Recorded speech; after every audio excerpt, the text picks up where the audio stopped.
This is a simplified diagram of the place. This area here would be the living room. This would be the adjacent room where the Merkaba is, and this out here would be the outdoor terrace. The spiral was around here with its center at this point, and there was a tree of life painted on the floor in a different proportion than the one you see painted here. It was more or less around here, it was smaller. One of the things that I received was to adjust the tree of life for it to be in the right proportion with the Merkaba. At this point, I really knew very little about the tree of life, but I was guided to observe the geometrical relationship between the Merkaba, the tree of life, and the flower of life. At this point of the flower of 13 circles, you already have all the intersections that mark the 10 energy centers of the tree of life. I had been guided to study the Hebrew alphabet long before, yet still had not come round to it. Now it was really time to do it. The Hebrew alphabet is composed of 22 letters. Each letter has an ordinal number from 1 to 22, and it also has a numerical value. These values go from 1 to 10, then 10, 20, 30, 40, 50, 60, 70, 80, 90, and then in hundreds, 100, 200, 300, and 400. These numerical values are used for a study called gematria, which has been used since very ancient times to interpret scripture by adding the numerical value of all the letters in a word and finding relationships between them. Having no familiarity with the Hebrew alphabet, I decided that I'd start by pulling cards.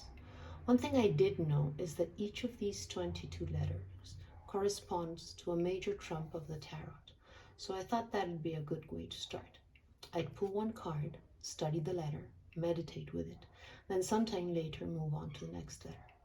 After pulling the first 2 letters, I was guided to place each letter in a specific position of the diagram. This went on for a few months until I had this diagram that you see here. By that time, I was almost at the end of my commitment in Mexico and was ready to make the big jump into the rainforest.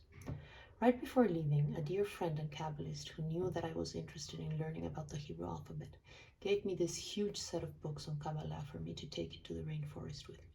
So I did, and in November 2018, I was actually arriving to live into this place that my brother had announced as my new home. The first thing we did was to repaint the floor of the place, matching the tree of life with the Merkaba. The tree of life is traditionally divided into 3 sections. These 3 upper Sefirot, or energy centers, represent upper worlds. These middle Sefirot hold emotional attributes, and this Sefirah down here, called Malkut, represents the material dimension. Everything that exists in material form, from the planets, our bodies, and a rock, it's all here. I was guided to add this first set of letters I had received, separating the results in those same sections. Adding the values of each of these letters up here gives us the result of 42. And this one down here has a value of 400. After that initial set of letters, I received 2 more letters, these 2 letters down here.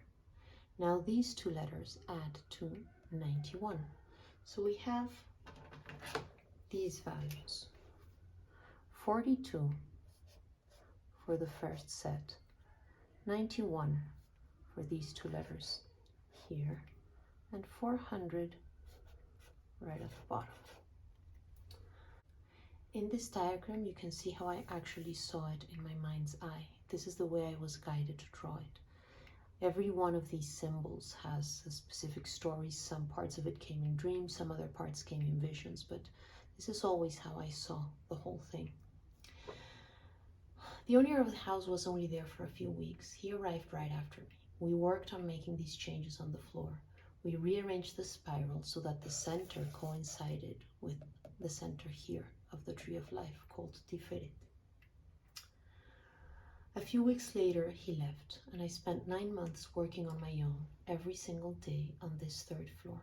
I really had the best time of my life. It was like being in a real-size magic dollhouse.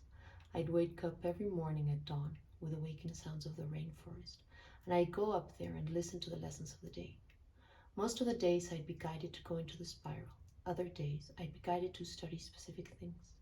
One of the first things that happened right after he had gone was that I began to read some of the materials on Kabbalah that this friend had given to me. I decided to start with this thin little book that's called the 42-letter name of God. This 42-letter name is considered by Kabbalists to be an incredibly powerful combination of letters that connects to the energy of creation. It is divided into 7 lines, each line containing 6 letters. The first thing that really struck me when reading this book is that each one of the letters of the first line is contained in this diagram. For almost a year, I worked in this magical space. I was shown many things of which I'll be talking little by little. During this year, I also worked very closely with this prayer associated to the 42-letter name. Almost a year after doing this, I decided to read the book one more time to see what new layers I discovered. And right at the start, I noticed something that had escaped my attention in the first go. In the introduction of the book, it talks about many wonderful things associated with number 42. One of them being that in order for a rainbow to be formed, the light of the sun needs to travel at least 91 million miles. That's the closest distance from the Earth to the sun. And the angle of deviation between the incoming sun rays and the refracted rays that arrive in your eyes is an angle of 42 degrees. Now, it struck me that these two numbers, 91 and 42, are the exact same numbers of the values of this diagram, and of course linked to the rainbow that was always present in the visions of this place. So this kind of stirred my curiosity, and I started looking up stuff about the rainbow, its symbolical meaning for different traditions. Turns out that for the Abrahamic religions, the rainbow is the sign of the covenant between God and Noah and every living creature after him. God sends this sign at the end of the flood. At the end of that same week, when I was studying, there was a spiritual work in the house of our godmother. This was December 2019. In the middle of the work, a spiritual entity comes to me and she says, literally, humans have contracts and contracts have signatures. When it says that the rainbow is the sign of the covenant, it doesn't mean that it's a symbol of the covenant. It means sign as the signature of the covenant. The rainbow is God's signature on the covenant. And then she says, literally, go to the Bible and look up exactly where it says sign of the covenant. Okay, so at the end of the work, I go straight to the Bible. And where does it say this? Well, it says this in the book of Genesis 3 times. Genesis 9, verse 12. God further said, this is the sign that I set for the covenant between me and you and every living creature with you for all ages to come. The second time, it's the same chapter, verse 13. I have set my bow in the clouds, and it shall serve as a sign of the covenant between me and the earth. And then it appears a third time, still in chapter 9, saying, that, God said to Noah, shall be the sign of the covenant that I have established between me and all flesh that is on earth. Now then, they guide me to see that book of Genesis is book number 1. It's chapter 9, and the verses 12, 13, and 17 add to 42. So what they say is literally, this is the signature of God. This that we've given you here has God's signature. At that point, I was really impressed and obviously delighted with this information, and I worked and mainly I meditated with this diagram for a few months. 4 months later, In March 220, I receive a message sharing this. This comes from the Instagram profile of Robert Edward Grant. I didn't know about him back then. If you're into maths and sacred geometry, he's got some pretty fascinating stuff and is very much worth following. And it reads, did you know that the coronavirus, COVID-19, holds a geometric structure that is called a hexapentakis truncated icosahedron? People ask me all the time how geometry is relevant to our lives. I think this is one more of the infinite examples to that question.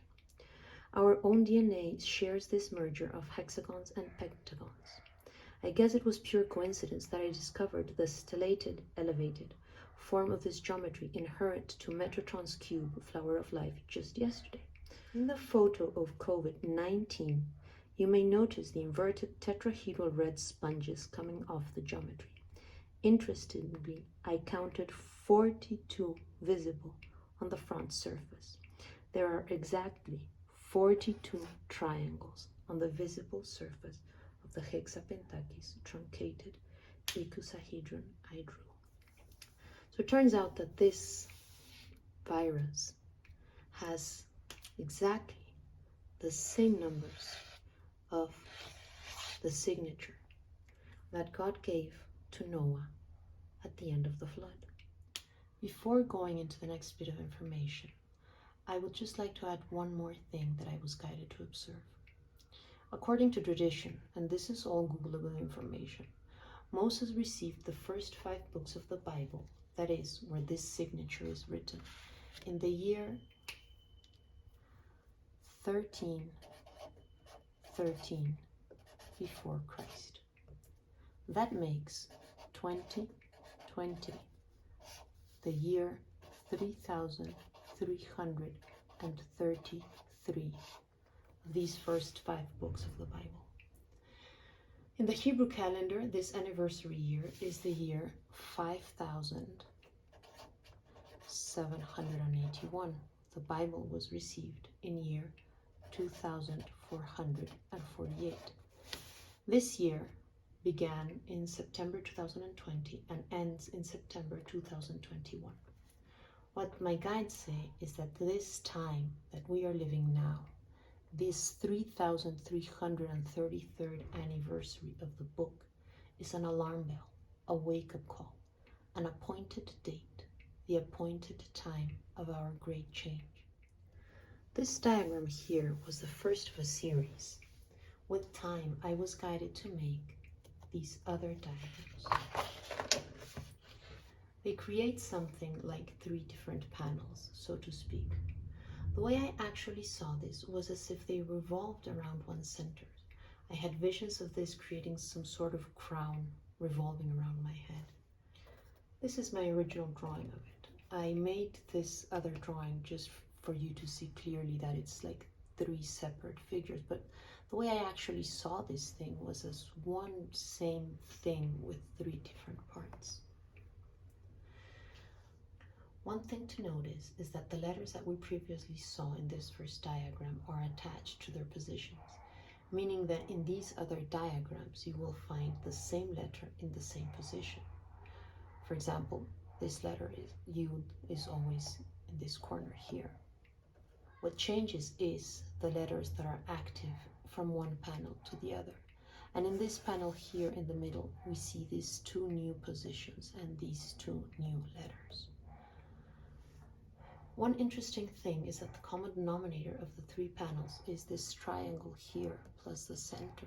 All the 3 panels have these letters active, and this adds to 33. So we have 33, 33, 33. The first panel here, as we've seen, represents God's signature. I was told that this panel here represents the energy of the guardians, and this panel in the middle represents the new birth. They also represent the basic polarities, male, female, and equilibrium. Interestingly, this new birth central panel has a total value of 144. Once I had these 3 panels together, I was guided to add all the elements together, to add the total number of all the letters in here. And the total number of this 3-sided seal is 1110. Now, what about 1110? Well, I meditated for some time with this image. I had it on my altar and studied its numbers. Later, in July 2020, I was guided to read the book of Ezekiel. In his book, the prophet Ezekiel describes a series of visions and communications with God. In his first vision, he describes a creature, or really 4 creatures. Each has 4 faces: the face of an ox, an eagle, a lion, and a human. And these creatures are somehow attached to a system of wheels, and in these wheels is the spirit of the beings. And above these beings is held the throne of God. Over these creatures sits the presence of the Lord. These visions gave origin to what later on was called Merkaba mysticism, the sages recognizing these creatures as the Merkaba, which literally translates as the chariot, that is, the chariot of the divine, the chariot of God's presence. Later on, Ezekiel sees these 4-faced creatures again. This time he describes them as being cherubs, and this time the face of the ox has been changed for the face of a cherub. Along the book, Ezekiel receives messages from God.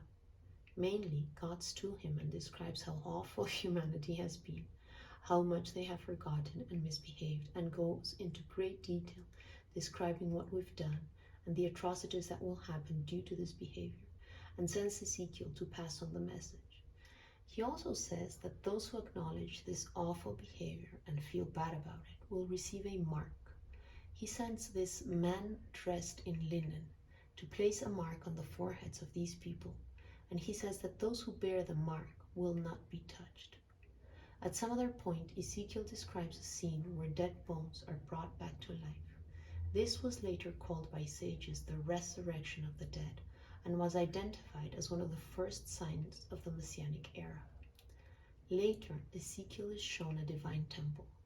It's this magnificent place, and he goes into great detail describing the different sides and areas of this divine temple, the place for the high priests, where God comes in, etc. This last vision was later called by the sages the New Jerusalem, although in Ezekiel's book, the name of the city is Yod-He-Vod-He, is there. Okay, that's Ezekiel. So, going back to our story. As I was reading along, I was told to take the central elements of the Merkaba and find their value. I was pointed exactly to take these words, the elements of the Merkaba, and add them up.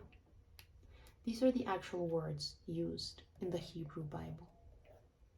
If we add the values of each of these letters, it gives us that cherub adds it's actually the cherub adds to 233. Man adds to 45. Lion adds to 216. Eagle 550. Wheelwork 66. And if we add all of these values together, it adds to 1110. So what they tell me is that this image here, this combination of letters, holds the energetic essence of the Merkaba. Further on, I mean quite recently, actually when I was preparing the materials for making these videos, I was told to count to the man dressed in linen, which is in the book A Messenger of God. The man dressed in linen adds exactly to 1110. So what they say is that this is an energetic portrait of the Merkaba, of the divine chariot, which is the same as the vibration of God's messenger, that is the man dressed in linen. The first stage of this portrait has God's signature, and this signature is the same signature that the portrait of COVID has. This is the first stage of our vehicle, of our chariot into the New Jerusalem. That's what they say. Now, what about the New Jerusalem? I was guided to observe these basic trinities. In the ayahuasca path that I follow, these are main pillars of the tradition, but I mean, it's kind of universal: the sun, the moon, and the stars. The sun as a masculine principle, moon feminine principle, and the stars as an equilibrium. Also, it's like the father, mother, and children, etc. So these are the words for sun, moon, and the stars in Hebrew. This is the way it appears in the Torah. The stars. And if you add all the letters of each word, these are the values that you get. So they told me to add all of this together, and you get, by adding this, 961. 961 is 31 times 31, which is the 11th prime number times the 11th prime number. Then they told me to look at the first patriarch of the book, Abraham, his wife Sarah, his son Isaac. And if you add these three together, it gives you, one more time, 961. So they kind of explained that we are looking at the same things from a different angle. It's numerically the same essence: Abraham, Sarah, and Isaac as the sun, the moon, and the stars. And up to there I thought this was very interesting, but it goes along. They told me to add the sun and the Abraham energies together, as if we were like uniting this patriarch energy into one.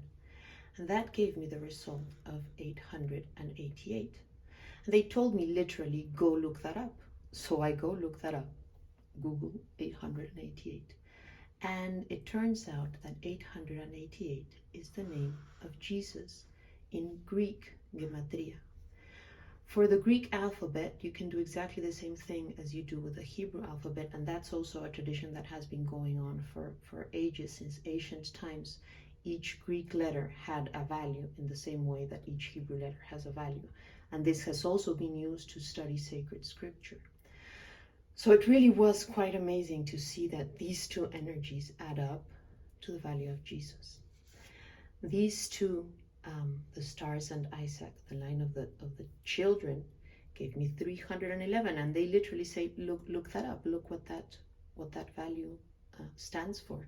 And it stands for the word for tribe, which is exactly what the stars represent. The 12 constellations are represented by the 12 tribes of Israel. Sarah and Moon add to 733, and this is a number that I'll dedicate a special video just for that one there. Then they asked me to look at the next generation. So we've got Abraham, Isaac. And the third patriarch in the Torah is Jacob. Jacob was renamed Israel, and of course he's the father of the 12 tribes of Israel. Here again, the tribes, the stars. And the mother of the 12th child, the 12th represents 1, 2, 3, 4, 5, 6, 7, 8, 9, up to 12, right? The mother of the 12th child of the tribes. And if you add this trinity, it gives you, one more time, 961. Then they sent me to look at the Christian Trinity. The Christian Trinity, the Father, the Son, and the Spirit, and the Holy Spirit. So I go and look into that, and I find that this Trinity, the Father, the Spirit, and Messiah, Yeshua, gives us the exact same number, 961. At this point, they're explaining to me that we are in essence all looking at the same vibrational truth. And this is something that many of us already know. It is one light. It is one energy. It is one Trinity. And it doesn't matter if you are in an indigenous tribe or in a tradition that's completely connected to nature, and you're recognizing this energy in the sun, the moon, and the stars, or if you're in a Judaic tradition and you recognize this energy in Abraham, Sarah, and Isaac, It doesn't matter if you're Christian and you are looking at Jesus. We are all looking at the same energy in essence. So out of my own curiosity, I wanted to investigate, because this very obviously includes two of the main Abrahamic religions. Out of my own curiosity, I wanted to look into the third line. What happened to the other son of Abraham? So this time, instead of looking at the words and adding them up, I take the word for Abraham and Ishmael, I subtract them from 961, and the result, what gives me the third element, the third feminine element, is 262, which is the word Merkaba, the way that I was told. And that obviously adds one more time to 961.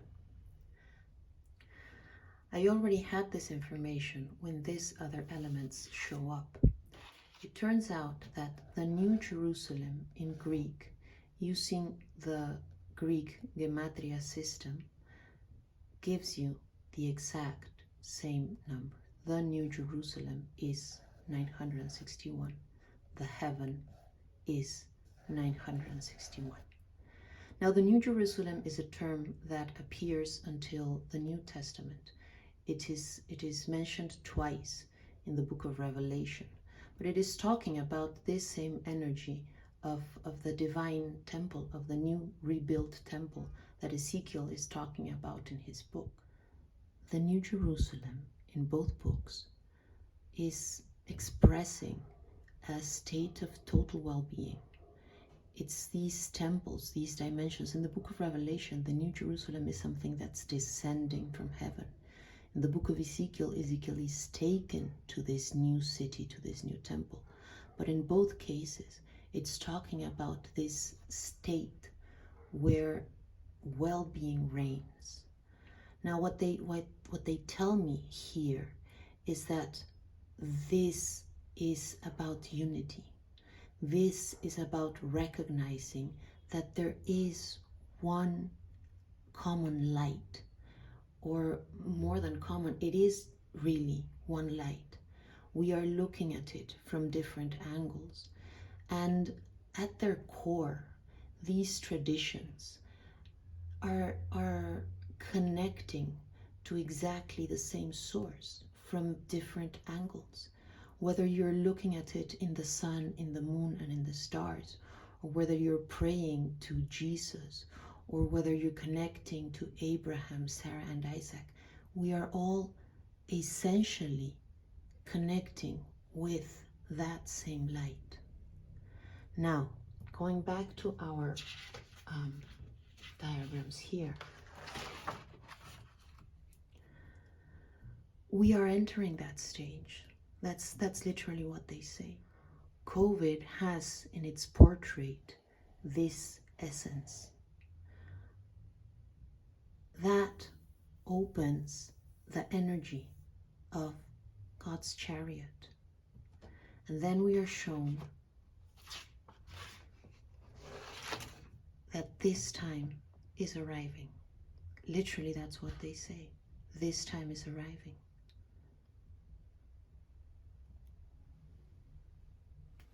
What they say is that these are tools to give us certainty in these times of change.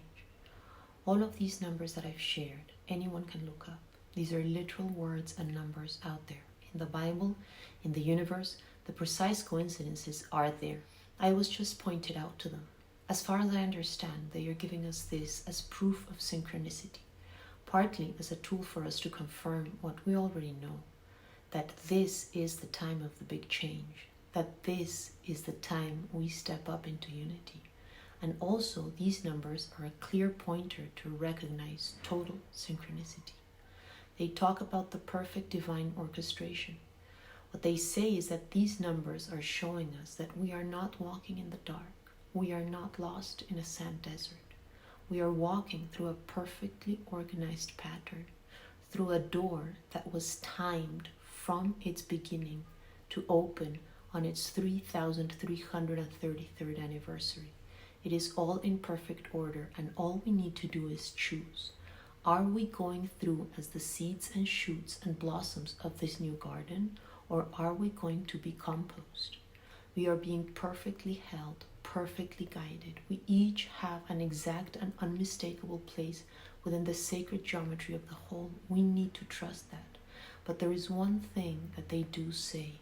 The only way through is forgiveness. It is the only way through. These 961 Trinity numbers, and there are many more of these Trinities that I will share further along the line.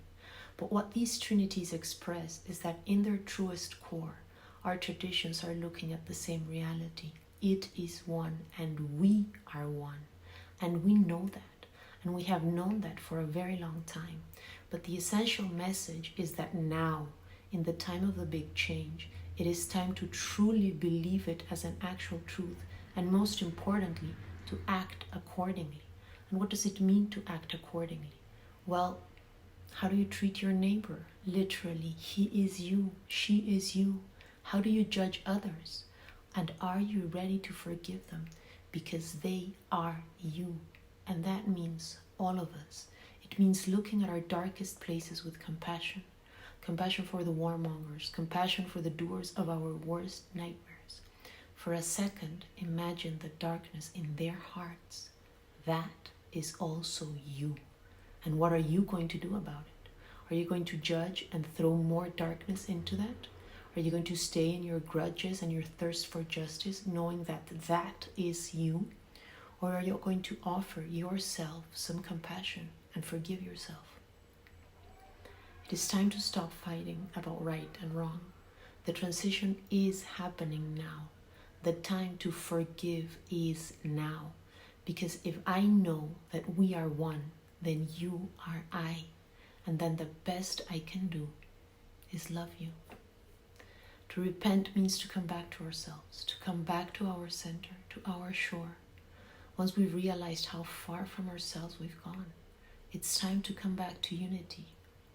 And the only way back is forgiveness, to stop the division, to stop the blaming, to stop the fighting. That time is really over. We really are at the crucial point of transformation. The vehicle is arriving. The chariot has begun to show itself. This time, 3,333, is like an alarm clock. They say the transformation process will take more or less about 10 years. There is a great deal of information that was received in this magical place where I lived. In these first videos, I'm sharing the most important highlights. There is really quite a lot of information and very relevant messages. There is a very powerful prayer of unity that weaves prayers and names of God in various traditions, and that has some pretty amazing numbers too. There is a calendar that connects to the constellations and the planets, and there are meditations that are related to geometrical patterns and inner processes. I will be sharing all of this gradually, little by little. If this information speaks to you, please share it. If you are in the possibility to support this work, please click on the donate button that's on my webpage, time 3,333. Your input will allow me to dedicate myself to this and will be very much appreciated. I am in the process of making more of this information available. I will appreciate any feedback or questions. My contact info is also on my website. May this information be of use to you. May it be a thread of certainty for you as we travel through the challenges ahead. Amen.